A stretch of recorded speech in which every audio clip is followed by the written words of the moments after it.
Okay. I just got back home from watching The Batman, and the whole time I was driving back, I was talking with Kanye, going like, oh, here's my take, here's my take, here's my take. Till I realized that I was just like pre-running the bit where I talk about this on stream. I'm not streaming because everyone leaves the stream or has to like cover their ears to avoid spoilers. So I'm just gonna talk because the title of this, I think, is gonna be "The Batman Was So Frustrating," which it really was, but I liked it. I liked it a lot, but it was very frustrating, and I'm gonna spoil everything. So if you've watched it or you don't care about not having watched it already, then go ahead. But yeah, okay. So just right off the bat, okay? Uh, Robert Pattinson makes a great Batman. I love the brooding emo energy that he brings to it. I love the fact that they just gave up on the idea that Batman can just miraculously dodge hundreds of bullets when he's fighting mobsters, and that they just made his armor completely unrealistically bulletproof. I'm glad they did that. It was very it was very funny. I think it's based, I'm happy they did that. So, artistically, the movie, at least to me, was really, really nice. I really like the character they brought to Gotham because historically, whenever I look at Gotham, I just feel like I'm looking at Detroit, like in the Dark Knight movie. It's just like, okay, it's like a big city with skyscrapers and there's poverty, It never felt like there was that much character to it, which was always a bit of a shame. Even The Joker, which was a really good movie, I don't know. There's something about it in this movie, the way they managed to nail what I consider to be like the fundamental essence of Gotham, which is that it's supposed to be very corrupt, obviously, and full of crime. But the corruption isn't like mobsters and criminals and corrupt officials feeding on a dead city. I always got the impression that Gotham was supposed to be an incredibly wealthy city, a very powerful city that was also really corrupt. And the corruption was the reason the money never made it from that industry down to the people. How you have this incredible juxtaposition between wealth and poverty that I think this movie just nailed. And they comment on it a lot, too. That, I mean, the fact that Gotham Manor was at the top of like a penthouse apartment, it was just like a gothic apartment loft. I really, really like that. I love the locations. I love the fact that they, in addition to showcasing the dilapidation and the poverty, they also showed off like parts of Gotham that looked really well to do. I really liked that. I thought they did a great job with that. I got to take a breath. I just ran up here. Yeah. My Spurg energy. Okay. So if you're watching this, you've probably seen the movie, but in case you haven't, the basic gist of it is the main villain is the Riddler. The basic gist of it is that the Riddler is targeting elements of corruption within the Gotham, city officials who work with the mob, that kind of stuff. And honestly, Batman doesn't do much throughout the movie. He even admits this in the movie. He says it's the Riddler's game now. It is. The Riddler's like, here's the next person I'm going to kill. Here's how you can stop me. And then they just post like the Impossible Game 3 Flash Challenge or something, and Batman's trying to figure it out, and he figures it out just in time to be an accomplice to the Riddler's next murder, So the Riddler set the pace of the film. It was a very long film. It was like 3 hours long. It did feel long, too, unfortunately. Could have felt worse, but it did feel long. It always felt like the climax had happened, or at least was about to happen, and then like Batman turns to Gordon, and he's like, he's planning something. And I kept thinking, he already has. He's planned like 6 things already. He's planning another thing. Okay, I guess he's the Riddler, My main issues with the film are, well, there are a lot of political issues. I know, what a shock.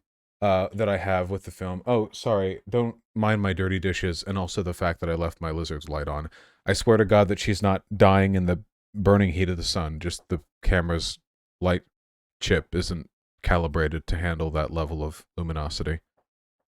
She's actually quite happy in the heat, because that's what lizards are like. Hold on.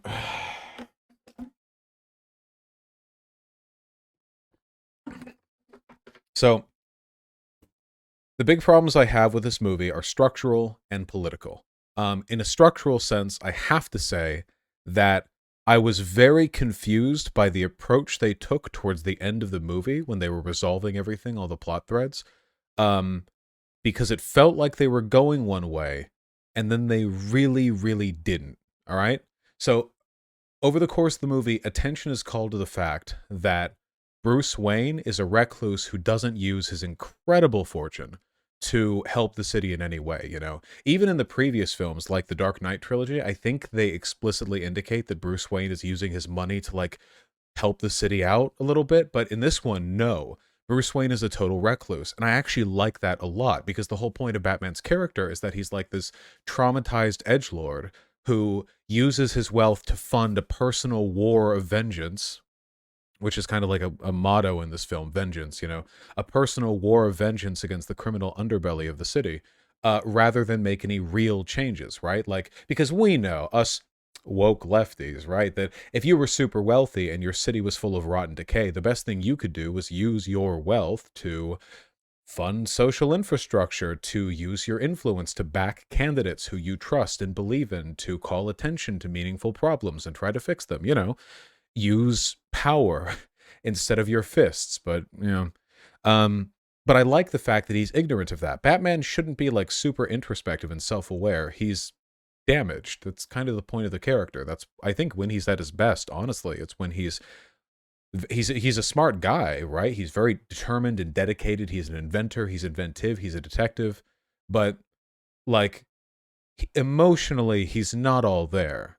At least that's how I've always read him, and I like that. It's a character flaw that can be examined. And in this movie, it is present. In fact, they explicitly address it. At one point, midway through the film, an up-and-coming political candidate tells Bruce Wayne, like, hey, I notice you haven't donated any of your quadrillion dollars to the city. Could we maybe, if I win, can we, like, work on that? Can we use your wealth to improve the city, please? The convo doesn't continue from there, but I think they're setting up the pieces like, oh, Bruce Wayne is going to realize that being the Batman isn't how he helps Gotham, you know? Like, maybe he can do that for fun against, like, a supervillain now and again, but the real way to help would be using his wealth, you know? Like, really getting back into the game as a public figure. And as time goes on, I feel like they're going to do that more and more. Towards the end, as we get closer and closer, like, after the Riddler is caught, Batman seems really, like, disturbed by the Riddler's approach towards changing the city. The Riddler says, and this is almost verbatim what Batman said earlier in the film, all you need is fear and targeted violence to make a difference. This is explicitly what Batman does. That's explicitly, the opening 5 minutes of the film are him essentially saying this, but in more words.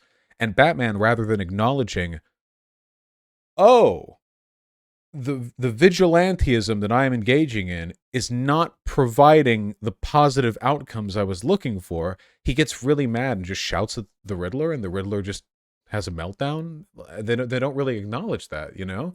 But they're still building up the pieces, and I think, like, okay, so he doesn't acknowledge it here, but maybe it'll hit him in the face later. And it happens, okay? He's beaten up some, you know, some radicalized 4chaners, whatever, you know, who are going to do a mass shooting. It's, you know, it's very topical.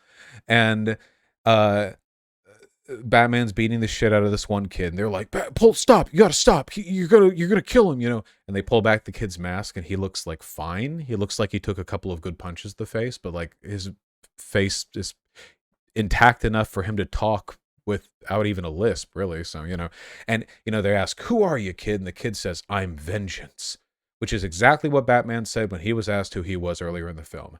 And you can tell they're dropping it right there. Batman now realizes, oh, framing my opposition to Gotham's problems as a, you know, a vengeful hunt against those who have done wrong, this is a bad logical ploy. This is like a really bad framework from which to make change. They directly acknowledge this in the text. And then the weirdest thing happens. That is to say, nothing happens. The end of the movie is Robert Pattinson doing this monologue about how maybe vengeance isn't what Gotham needs. Maybe I need to help people. And he's doing this like National Guard assistants where they're like victims of a natural disaster being saved via helicopter, and he's like carrying people to the stretcher, and it looks, with respect, I mean, ridiculous, because you have all these like National Guardsmen. It looks like it could be a scene out of a really self-serious disaster movie, or like a documentary. And then there's, in broad daylight, Batman walking around doing one human's worth of good per second, because he's just a guy, right? Like like in this instance, he's just being like a volunteer, and I get the value of a public figure volunteering, but I wasn't under the impression that Batman was like a beloved hero of the city, the way Spider-Man is in most of his films. Like, he's only ever referred to as a vigilante. I feel like in universe, if a Gotham citizen had looked at the TV and seen the newscasters go, Batman is helping people out at the city square, and look at here's this video of him taking someone to the stretcher, they would just be like, isn't that guy a criminal? Isn't that guy a why is he doing that? It was very strange. And he never uses, at least in this movie, as far as I heard, he never uses his personal wealth to help the city out, in spite of being explicitly asked to by the political candidate who wins at the end and is meant to represent a change towards like hopeful optimism for the future of Gotham. I thought what they were setting up was like he would take off his cape and cowl, like it'd be the end of Batman. Towards the end of the film, he says something like, maybe it's the end of the Batman. So maybe he's realizing like he needs to move past this. He needs to, um, he needs to hang up the cape and do real work as a billionaire. It's a funny sentence I didn't think I'd say here. But he doesn't. It's like they set this change up and it never actually happens. They get put everything in place, and at the end he's still just Batman. He's just Batman. Except he's helping the National Guard carry people to stretchers in broad daylight. Not to say that's a bad thing to do. Just like, is that what you learned? Is that what Gotham needs? Just like one very heavily armored man in eyeshadow doing the work of like a regular volunteer? I don't know. So thematically, I feel like that was a bit of a slip up. I don't really know. Again, I still enjoy the film. Please don't crucify me. I know people give me shit for my media takes, but I really wanted to put thought into this, and yeah. But now for the political stuff, okay? And you guys probably know where I'm going with this one. For the first 2/3, at least, of the movie, the Riddler is almost explicitly the protagonist and moral good of the story, and Batman is in the wrong almost. Because initially, the Riddler's plan is to, in a very like, media attention grabbing fashion, expose corruption in Gotham by targeting, killing, and then exposing the secrets of city officials who were participants in a cover-up which essentially allowed a mob boss to run the city for 20 years. This is like the height of criminal corruption, and the conspiracy goes deep. They show it very clearly in the film. Okay, it's not just like one or two people, it's everyone. The DA, tons of people in the police force, political candidates, everyone is in on this. It's like a holistic criminal conspiracy. Now, Batman is a vigilante. Vigilantism, in general, in real life, is a really bad idea because due process is cool and good, actually. The times when vigilantism can be morally justified are, I'm generalizing here, but as follows. One, when you're doing something that only you can do, and also that needs to be done to prevent harm, right? So you could even take like what is it every guy fantasizes about in high school? Like if a school shooting happens and you do like a triple backflip off the roof into the skylight, and you like knee them directly in the face and their gun leaves their hand, and you grab the gun and do like a twist and you shoot all the other school I'm sure you've thought about this. I haven't. I didn't when I was young. And a form of vigilantism. Okay, fine, whatever. You stop a mass shooting. Okay, fine, sure, obvious, clear. But more interestingly, the cases where vigilantism can be justified is when there isn't really a functioning alternative. See, what we call vigilantism only exists in the context of a functioning court system, right? Like, it's not vigilantism if it's like Mad Max Road Warrior status, where there are no judges, there are no courts, there are no police, people just wander around, kill each other. Like, if you were in a tribal scenario, like beating someone else to death isn't vigilantism. Vigilantism exists in the context of and acceptance of a universal court system, at least with jurisdiction in the area that you're in, right? So the thing is, in Gotham, it's pretty much explicitly stated, at least in this film, that the entire political, legal, police, criminal justice system, everything is completely corrupt. Like, so corrupt. It goes up to the top and down to the bottom. It's incredibly corrupt. And in an environment like that, vigilantism is really easy to justify morally. I think that a lot of what the Riddler does is good.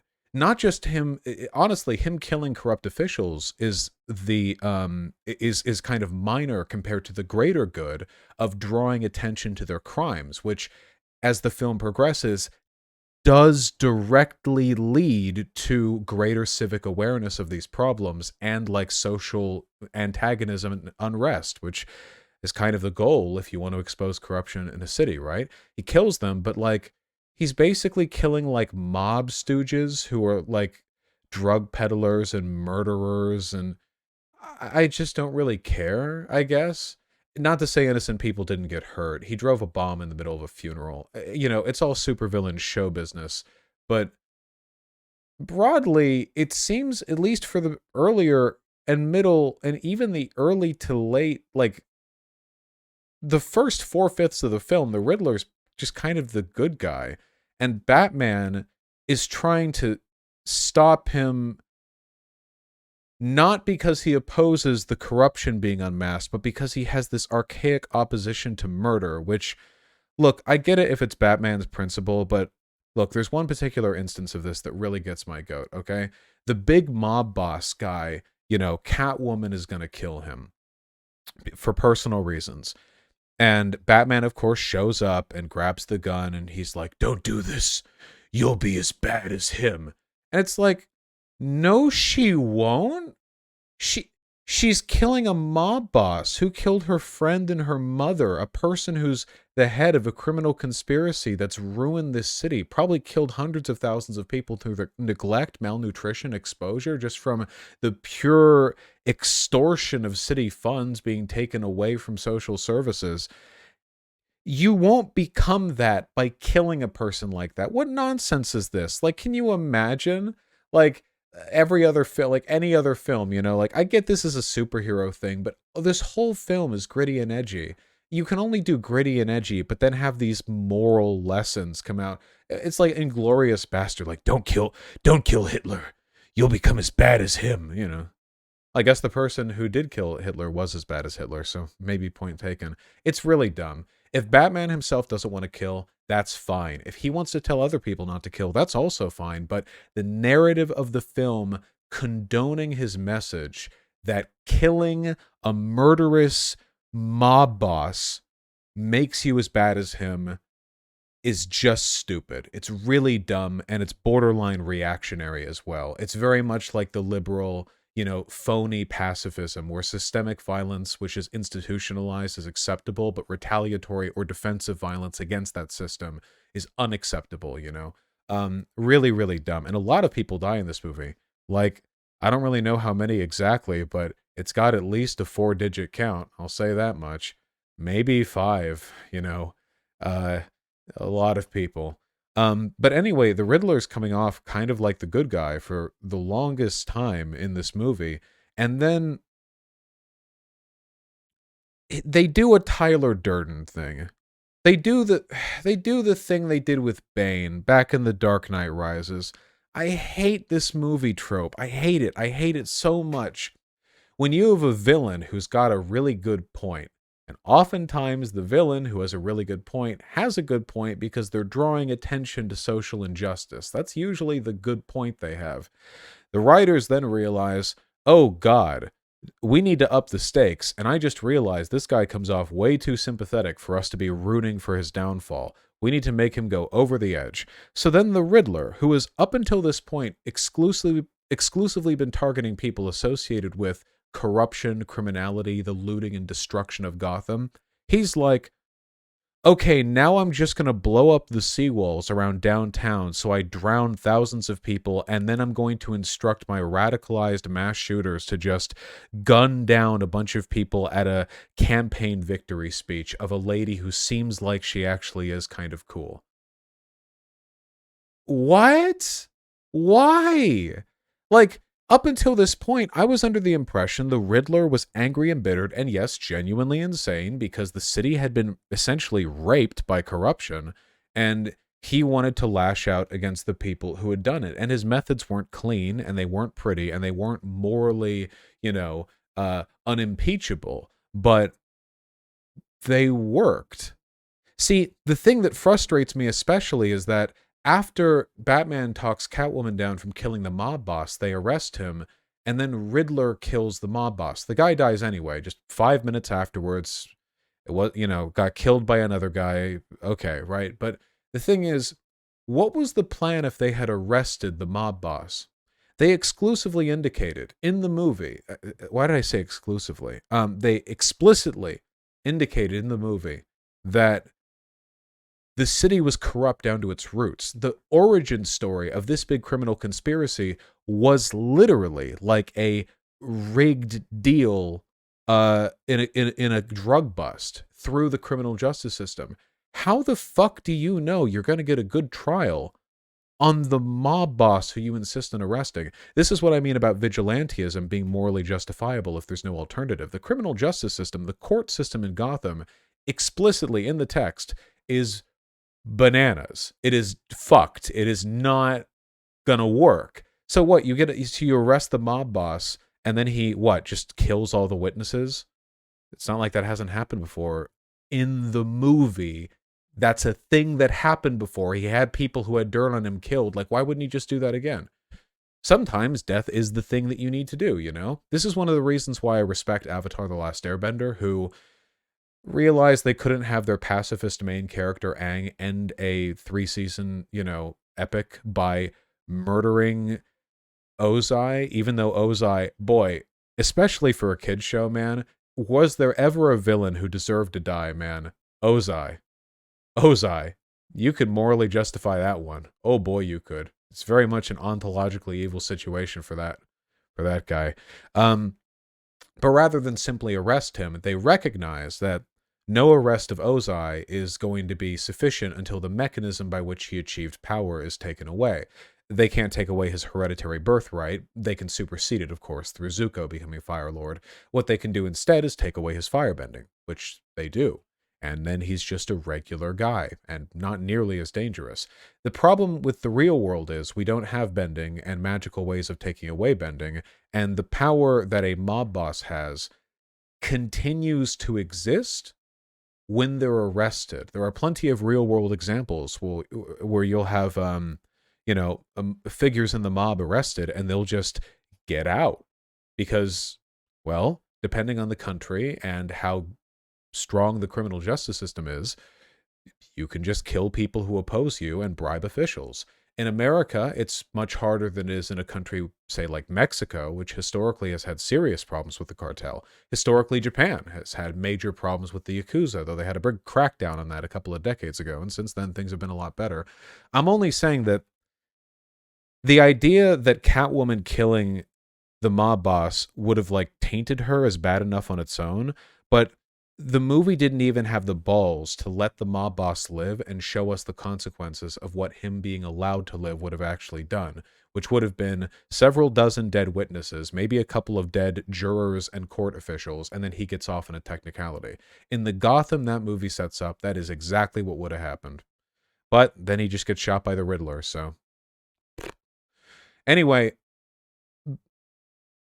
I'm sorry, I got sidetracked there. The point that I'm getting at with they pulled a Tyler Durden is that you have a main antagonist who has a really good point, and then he has to go psycho in order to justify the narrative antagonism. They have to justify his role as an antagonist. Bane is the worst example of this, and it's all like that I can immediately think of, and it's also a Batman movie because Bane is literally Occupy Wall Street. Like, he goes out there, he robs Gotham Wall Street. They're like, there's no money here. This is a stock exchange. And Bane's like, oh, really? Then why are you people here? Which is a great line. I don't know if my mic even picked it up through my hand, and my voice was probably off, but great line. Bane goes on this whole speech about how the wealthy of Gotham are raping and pillaging and looting the city, and yeah. And Batman's trying to stop him. Batman, no. And then Bane's like, all right, also I have a nuclear bomb, and I'm just going to nuke Gotham. And it's like, why? Well, I know why. They did this in BioShock Infinite too, with I forget the name of the Vox Populi, in BioShock Infinite, Booker DeWitt, the main character, is running around basically like a white supremacist early 20th century America that's floating in the sky. It's a BioShock thing, And the Vox Populi are basically the underclass of the city, the very poor and mostly people of color rising up, but then they become too woke, you see. They were fighting against essentially just an apartheid system, but they became too woke, and they had to have the main lady of it kill an innocent white boy, which then forced Elizabeth to kill her, and it's, oh, how tragic, And I know they retcon this later in the DLC, and I don't care. Hasty post hoc, compensation. They did what they did, okay? And what they did was employ a really common narrative trope, which is, what if the social justice go too far? I don't know, man. I don't get what they did with the Riddler. The first 4/5 of the movie, I admit him trying to mail bomb Bruce Wayne was a bit much, because Bruce Wayne, he literally said, like, pay for the sins of the father. Like, that didn't make much sense either. The first 3 guys he killed were explicitly corrupt officials. And they're like, okay, now Bruce Wayne has to die because he's the son of a corrupt official.